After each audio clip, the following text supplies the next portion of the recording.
ఎవరైనా వెళ్ళగలిగే ప్రదేశమే ఆశ్రమం అన్నారు నా మాస్టర్.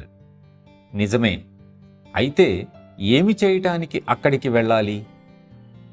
మీరు ఏదైనా హోటల్కు వెళ్ళి కూర్చుంటే వెయిటర్ వచ్చి ఏమి కావాలి అని అడిగితే ఏమీ లేదు, కాసేపు విశ్రాంతి కోసం వచ్చాను అంటే అది ఇక్కడ కాదు, వేరే చోటికి వెళ్ళండి అంటాడు.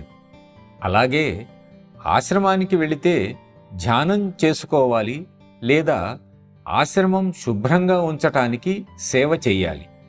అంతేకాని విశ్రాంతి తీసుకోవడానికో కబుర్లు చెప్పుకోవడానికో కాదు.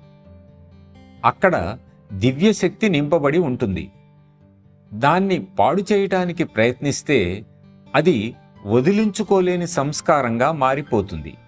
కాబట్టి మీ చర్యలను కట్టడి చేసుకుని ఆశ్రమం యొక్క పవిత్రతను కాపాడవలసిన బాధ్యత మనందరికీ ఉంది.